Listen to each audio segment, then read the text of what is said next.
हर काम को कराने के लिए सरकार को हमारी आदेश की जरूरत क्यों पड़ती है? हम नहीं बोल रहे हैं, यह बात बिहार सरकार से नाराज हाई कोर्ट ने कहा है। वैसे भी हम आदेश देने वाले होते कौन हैं? पता है, जब मुख्यमंत्री नीतीश कुमार पुलिस मुख्यालय में पुलिस को अपराध नियंत्रण का सीख दे रहे थे, तब अपराधी नेशनल हाईवे पर किसी युवक को दौड़ाकर उसके सीने में गोली दाग रहे थे। वैसे पुलिस का लाठी इन अपराधियों पर गिराया ही नहीं जा सकता, बल्कि वो लाठी हम जैसों के लिए बनाया गया है। अब वो लाठी हमारे ऊपर गिराया जा सकता है क्योंकि हम इस खबर को सबके सामने ला रहे हैं। आगे इन दोनों खबरों पर चर्चा करेंगे। आगे बढ़ने से पहले अपना परिचय दे दूं। नमस्कार, मेरा नाम है मोहित कुमार सिंह और आप देख रहे हैं जनता जंक्शन। सबसे पहले बात करते हैं पटना हाईकोर्ट ने जो कुछ कहा है उसके बारे में। पटना हाईकोर्ट की तरफ से नीतीश कुमार की सरकार को फटकार लगाते हुए कहा गया है कि हर काम को कराने के लिए सरकार को हमारे आदेश की जरूरत क्यों पड़ती है। यह एकमात्र सवाल उस सुशासन की सरकार पर तमाचा है जो दावा कर रही है कि हम तो सारा काम समय से पूरा कर रहे हैं। सर, अगर आपकी सरकार इतना अच्छे से काम कर रही होती तो हाई कोर्ट का यह टिप्पणी करने की जरूरत ही नहीं पड़ती। सबसे पहले पूरा मामला आपको बता देते हैं।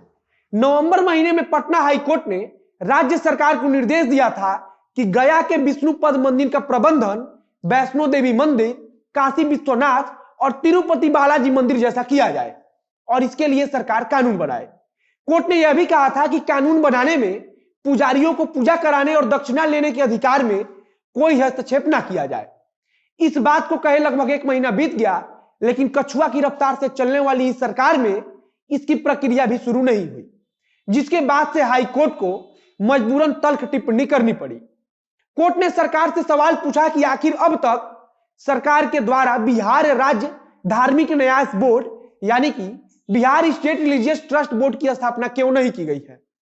अब अगर हाई कोर्ट के निर्देशों को भी सरकार गंभीरता से नहीं लेती तो आम कार्यों के प्रति वो कितनी संवेदनशील होगी, इसका अंदाजा तो बखूबी लगा सकते हैं। वैसे बिहार सरकार के लिए कोर्ट की डांट और फटकार कोई नई बात नहीं है, ऐसा अक्सर होता रहता है। अब आते हैं दूसरे मुद्दे पर। जब सुशासन की सरकार के मुखिया पटना पुलिस मुख्यालय में राज्य की कानून व्यवस्था को लेकर बैठक कर रहे थे और पुलिस वालों को अपराधियों से निपटने का गुण बता रहे थे, तब मुजफ्फरपुर में नेशनल हाईवे पर बेखौफ अपराधी सड़क पर दौड़ाकर किसी व्यक्ति के सीने में गोली दाग रहे थे। यह दोनों चीजें लगभग एक ही साथ हो रही थी। वैसे यह इतना बड़ा मामला है ही नहीं, क्योंकि राजधानी पटना में तो खुद अपराधी इतने बेखौफ हैं कि कब किसको गोली मार दी जाए इसका कोई भरोसा नहीं है। और पुलिस इतनी बेशर्म हो चुकी है कि हत्या होने के 8 घंटे बाद भी यह मानती ही नहीं है कि हमारे इलाके में कोई हत्या हुई है। मुजफ्फरपुर में जो यह घटना हुई है वह केवल उस युवक के मोटरसाइकिल को छीनने के लिए किया गया है। पता ना कितनी बार राज्य में हो रही हत्याओं का आंकड़ा बता बताकर हम थक चुके हैं। वैसे भी आंकड़ा बताकर फायदा ही क्या, हम कैमरे के सामने चिल्ला लेते हैं और आप लोग सुन लेते हैं। बाकी सुशासन की सरकार के कानों में तो यह आवाज जाती ही नहीं है। लेकिन अगर कोई इनके कुव्यवस्थाओं को दिखाने का प्रयास करेगा तब इनका तंत्र काफी मुस्तैदी से काम करता है। खैर, हम उम्मीद करते हैं कि केवल बैठक नहीं होगा बल्कि जमीन पर कुछ काम भी होगा। इतना काम होगा कि अब आगे हाई कोर्ट को फटकार ना लगाना पड़े। इतना काम होगा कि किसी सरकारी अस्पताल में कुव्यवस्था को छुपाने के लिए पत्रकारों को मारकर भगाना ना पड़े। बाकी आज भी हम कुव्यवस्था के खिलाफ बोल रहे हैं और कल भी बोलते रहेंगे। वीडियो को आप लोग शेयर कीजिए।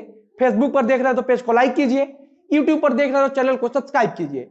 बाकी स्क्रीन पर जो डोनेशन की जानकारी दिख रही है उसके माध्यम से आप हमारी मदद जरूर करें। हमने पहले भी बोला है और फिर बोल रहे हैं कि आपकी इसी मदद से हमें वो ताकत मिलती है कि जहां मेन स्ट्रीम मीडिया का कैमरा भी नहीं पहुंचता वहां हम कैमरा के साथ माइक लेकर भी पहुंचते हैं। मिलते हैं फिर बहुत जल्द अगले वीडियो में। कैमरे के पीछे खड़े हैं वरुण झा और मैं मोहित कुमार सिंह। धन्यवाद।